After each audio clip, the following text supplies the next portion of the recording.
Welcome to my new video. मैं आपसे मुखातिब हूँ बैरिस्टर नासिर अली सरदार। आज की वीडियो इसके बारे में मुझे कहा जा रहा था कि इसके ऊपर थोड़ा सा कुछ आप बात करें। ये है बेसिकली इनोवेटर वीज़ा। इससे पहले इसको एंटरप्रेन्योर वीज़ा कहा जाता था, इसका नाम बाद में बदल गया है, अब ये इनोवेटर वीज़ा कहलाता है। बहुत सारी कन्फ्यूजन है इस वीज़ा के बारे में। बहुत से लोग समझते हैं कि आप इन्वेस्ट करें और वहाँ चले जाएं, ऐसा कुछ नहीं है। ये वीज़ा इनोवेशन के बारे में है, मतलब आपके पास कोई बिजनेस आइडिया है जो इससे पहले मार्केट में टेस्ट नहीं हुआ। आप समझते हैं कि आपका आइडिया वायबल आइडिया है, उसमें मार्केट में जॉब्स क्रिएट की जा सकती हैं और यूके की जो इकोनॉमी है उसको आप बूस्ट कर सकते हैं। बेसिकली इस सारे वीज़े के पीछे जो इसकी जो स्पिरिट है, इसकी जो थीम है, वो ये चीज़ है। अब सवाल ये पैदा होता है कि क्या आप इस पोजीशन में हैं कि आप कोई ऐसा बिजनेस आइडिया जो आप समझते हैं कि वायबल है, मार्केट में चल सकता है, आप उसको ला सकते हैं, फिर ये वीज़ा आपके लिए है।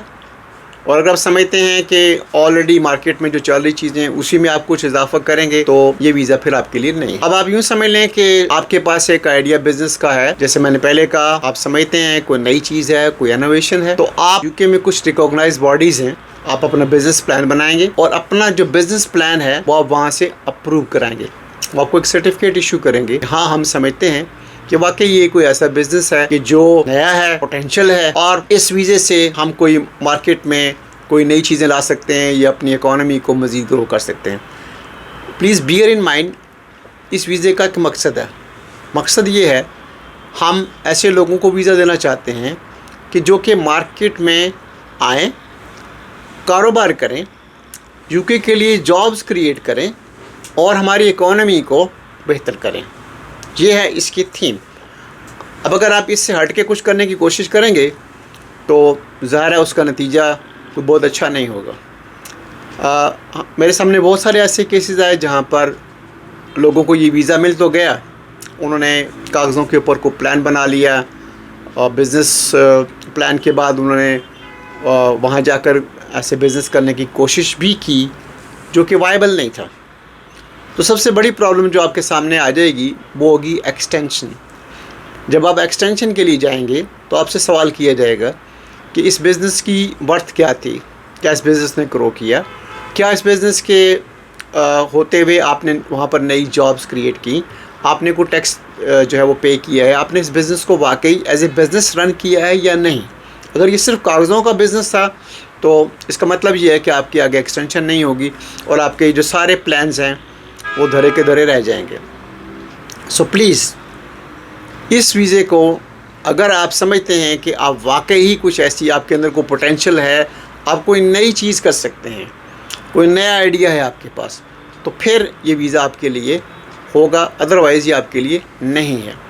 अब अगर आप जैसे मैंने कहा कि आपने प्लान बना लिया, आपने प्लान को अप्रूव भी करवा लिया और ये सारा कुछ होने के बावजूद आपने वहाँ की जो रिकॉग्नाइज बॉडी है वहाँ से आपने उसको रिकॉग्नाइज भी करवा लिया, सर्टिफिकेट भी मिल गया, तो आपकी एलिजिबिलिटी एक तरह से होगी। इसमें एक और चीज़ भी है जिसमें आपको इंग्लिश लैंग्वेज लेवल चाहे वो B2 है तो ये थोड़ा सा हायर है। लेकिन जो बिज़नेस पीपल हैं, अगर आपने ग्रेजुएशन की हुई है, कोई डिग्री है आपके पास, मास्टर्स है या बैचलर्स है बिज़नेस में, तो ये कोई इतना बड़ा इंग्लिश सर्टिफिकेट आपके लिए कोई बड़ा इशू नहीं होना चाहिए। इसके अलावा जिस चीज़ को आपको जहन में रखना है वो ये है कि आपने ये देखना है कि आप कोई जॉब्स क्रिएट कर रहे हैं इसकी वजह से कि नहीं है, और मार्केट के अंदर जो है आपका कोई इससे पहले कोई एक्सपीरियंस है, कोई ऐसी चीज़ अगर आपके पास पहले से है तो फिर तो आप समझ लें कि आप इसके अहल हो सकते हैं। और ये याद रखें कि जो आपको सर्टिफिकेट मिलेगा किसी इंडोर्समेंट बॉडी से वो 12 महीने से या मतलब 12 या महीने के लिए, यानी 1 साल या 2 साल के लिए होगा। और अगर उनको कहीं फील होता है कि आप उसको अब्यूज़ कर रहे हैं, उसको मिसयूज़ कर रहे हैं या आपका प्लान उस तरह का नहीं है, तो वो इसको विड्रॉ भी कर सकते हैं, जिसका नतीजा ये निकलेगा कि आपका अगर वीज़ा लगा हुआ भी है तो वो जब वो इंडोर्समेंट विड्रॉ हो जाएगी तो आपका वीज़ा खुद ब खुद कर्टेल हो जाएगा, उसको वो ख़त्म कर देंगे। तो इसके ऊपर मज़ीद बात करेंगे, इसकी मज़ीद, चूँकि इस वीज़े में बहुत सारी डेप्थ है, तो जो मैंने आज का मेरा ये था कि मैं आपको सिर्फ इसकी एक आउटसेट बता दूं कि ये इसमें क्या क्या चीज़ें ज़रूरी हैं। तो नेक्स्ट वीडियो में हम इसको मज़ीद डायसेक्ट करेंगे और इसके अंदर से मज़ीद जो है ना इसकी गहराई में भी जाएंगे। शुक्रिया।